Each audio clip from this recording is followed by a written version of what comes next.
Hello అండి. Hello అండి. నాకు ఓ డౌట్ అండి. ఏం డౌటో చెప్పండి, నేను చెప్తాను. అమ్మ కోపం పడితే ఎలాగుంటుంది? మళ్ళీ మామూలుగా ఉంటే ఎలాగుంటుంది? ఇప్పుడు మీకు ఎలా చెప్పాలంటే, ఇప్పుడు మా అమ్మకి ఫోన్ చేద్దామండి. ఫస్ట్ ఒకసారి ఫోన్ చేద్దాం. ఇప్పుడు మా అమ్మకి ఫోన్ చేద్దాం ఫస్ట్.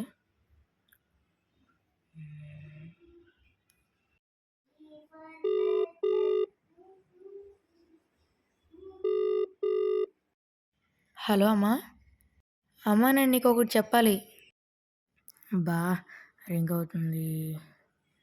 స్పీడ్ ఎత్తమ్మా. హలో అమ్మా, నేను నీకు ఒకటి చెప్పాలి. ఏంటి నాన్న? అమ్మా, నేను 10th క్లాస్ ఫెయిల్ అయ్యాను. అయ్యో, 10th క్లాస్ ఫెయిల్ అయ్యావా? నెక్స్ట్ టైం అయినా బాగా చదువుకుని రాసుకోనన్నా. నెక్స్ట్ టైం నేను బాగా చదువుకొని రాసుకుంటానమ్మా. ఈసారన్నా పట్టుదలతో బాగా చదువుకోనన్నా. చదువుకుని మంచిగా రాయి. సరే నాన్న, బాయ్. చూసారండి, ఇప్పుడు మా అమ్మ ఎలా మాట్లాడిందో మీరే విన్నారు కదా. మా అమ్మ సాఫ్ట్గా మాట్లాడింది. ఇప్పుడు చాలా క్లూగా మాట్లాడారు. ఇప్పుడు మీరు చూసారు కదా మా అమ్మ ఎంత సాఫ్ట్గా మాట్లాడిందో.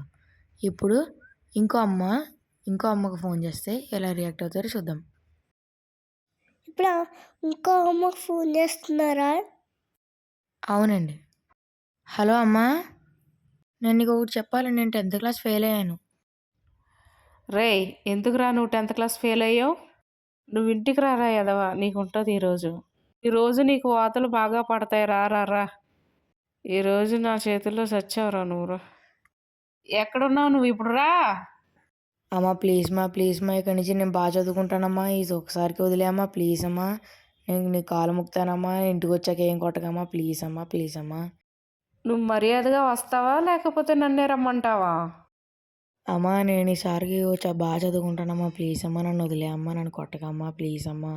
నా బాధ అర్థం చేసుకో అమ్మా. నీ కాలు ముక్తానమ్మా, ప్లీజ్ అమ్మా. సరే, వస్తున్నానమ్మా. ఇప్పుడు మీరు చూసారు కదా మా అమ్మ ఎలా రియాక్ట్ అయిందో. ఇప్పుడు చూసారు కదా మీరే మా అమ్మ ఎలా రియాక్ట్ అయిందో. ఇప్పుడు మనకి మా అమ్మ ఎలా ఉంటే నచ్చుతుందంటే, చాలామంది పిల్లలకి సాఫ్ట్గా ఉండడమే నచ్చుతుంది. కానీ అమ్మ కోపపడితేనే కానీ మనం లైన్లోకి రాము. ఒకవేళ సాఫ్ట్గా ఉండి హ్యాండిల్ చేసే మదర్ అయితే కనుక మనం ఇష్టసారంగా చేస్తాం. అమ్మ మనల్ని కొడితేనే మనం లైన్లో ఉంటాం. సాఫ్ట్గా ఉంటే చెడు దారిలో వెళ్తాం. అసలు మా అమ్మ సాఫ్ట్గా మాట్లాడింది కదా, సో అంటే నేను చెడు దారిలో వెళ్ళానని అనుకుంటున్నారు కదా. అసలు నేను ఏ జాబ్ చేస్తానో మీకు లాస్ట్ అని మీకే తెలుస్తుంది. నాకు కూడా అలాగ స్ట్రిక్ట్గా చెప్పే అమ్మ అయితేనే నాకు కూడా బాగుండేవాడిని. సో నేను ఇప్పుడు ఏం జాబ్ చేస్తానో మీకన్నా తెలుసా? మీరు ఈ ఇంటర్వ్యూ పెట్టారు కదా, సో నేను ఈ ఇంటర్వ్యూకి రావడం కారణం అసలు నేను ఏ జాబ్ చేస్తానో మీరు ముందు తెలుసుకోవాలి. నా మంచితనాన్ని మీకు బయటకు కనబడుతున్నట్టుంది, అందుకనే మీరు నన్ను మీడియాకి పిలిచారు. మీరు ఇందాక ఏ జాబ్ చేస్తారని అడిగారు కదా, నేను ఒక దొంగని. ఇప్పుడు మీరు నా చేతుల్లో అయిపోయారు.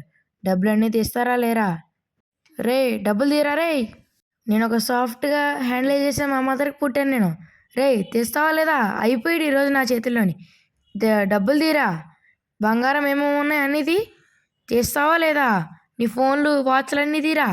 నీ దగ్గర రోలాక్స్ వాచ్ అన్నీ ఉన్నదని విన్నగానే నేను అందుకనే మీడియాకి వచ్చాను. చావు. అమ్మయ్య, మంచి ఛాన్స్ దొరికింది. డబ్బులన్నీ వేసేయాలి. ఏ